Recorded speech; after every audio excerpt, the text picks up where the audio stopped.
Okay, so let's go ahead and let's talk about what is going on with these troughs and the jet stream and the tropics a little bit. So right now we have the jet stream well off to our north. As you can see, that's going to change as we go into Tuesday, Wednesday, maybe even Thursday, with this big old trough sweeping down from Canada. And as I mentioned, this is Wednesday right here. You can see this trough, like I said, coming down from Canada, amplifies over the Midwest in the traditional Tornado Alley area, which will likely produce some form of severe weather, as in wind, hail, and possibly even tornadoes. If this does become a major tornado outbreak thing, I will tell you as soon as that information comes out. But as of now, it's not looking like a major outbreak. But that does move out of our hair finally. But then we have another one coming down. Next week, Sunday, we have another big old trough coming down from Canada. This one we're also going to have to watch for severe weather, tornadoes, wind, hail, all of that. Things you would associate with a cold front and trough. You can see that really is powerful over the Midwest and, like, again, the traditional Tornado Alley region. We're going to really be watching this one. This one is coming in just before Election Day, so that will be something we're going to have to watch very closely. And then on Election Day, it becomes even more powerful. So this system is something we're going to have to really watch very much as we go into the next week. Then, as that moves off to the north and east, we could see some severe weather still in the Ohio River Valley, Missouri, and even possibly into the deep south, like Mississippi, Alabama, Georgia, Tennessee, North Carolina, South Carolina. Could see some form of severe weather from this. You can see that low pressure system off to the coast of Georgia, Florida, and a bit of the Carolinas. That is what we're watching to be a hurricane or tropical storm. We'll talk about that more later in the video. Okay, let's shift our focus just for a moment to the north and west. This is where our trough is coming in currently. Just producing some snow and rain. Mostly rain, but in the very high peaks of the mountains, you can see some of that snow. In very isolated local areas, we'll see up above 4.5 inches of rain. And some areas could see some higher to mid snow totals as well. National Weather Service agrees with me. They are putting out already a 1 in 5 chance of severe weather across the Midwest in states like Wisconsin, Minnesota, South Dakota, Iowa, Nebraska, and Kansas for the Day 3 outlook already. For this time of year, that is quite rare for them to be this confident this far out.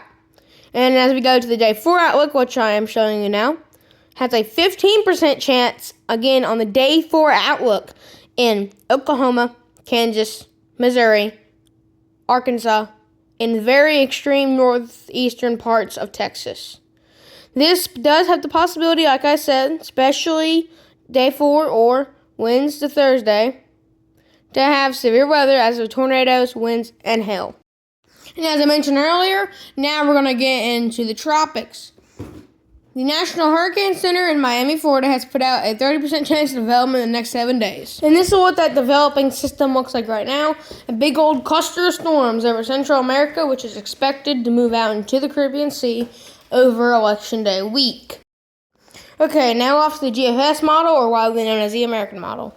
So on Tuesday, we're expecting a cluster of storms off the coast of Panama to begin picking up that steam like we're expecting it to.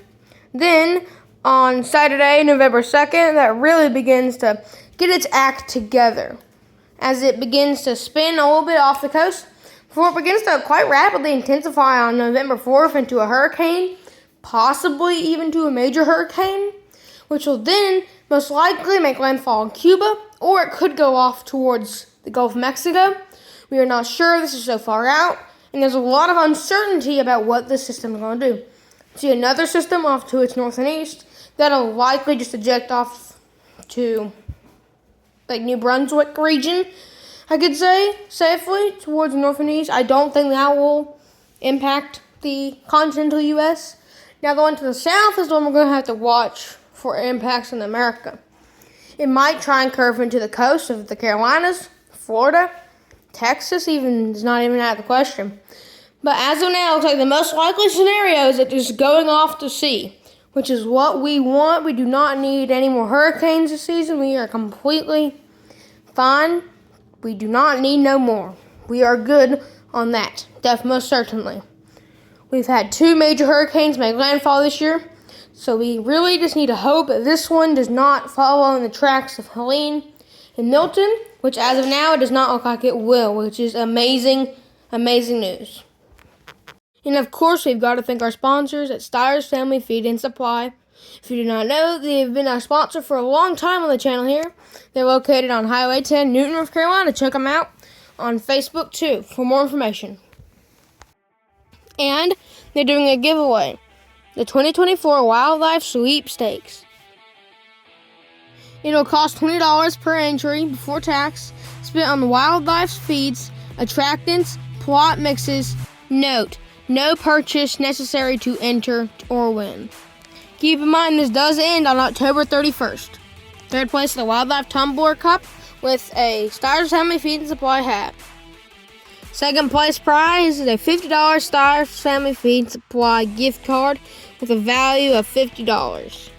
And last but definitely not least, the grand prize, which is the American Hunter XDE Pro with hopper with value of $140. Once again, thank you Steyer's Family Feed and Supply for sponsoring this video and making this possible.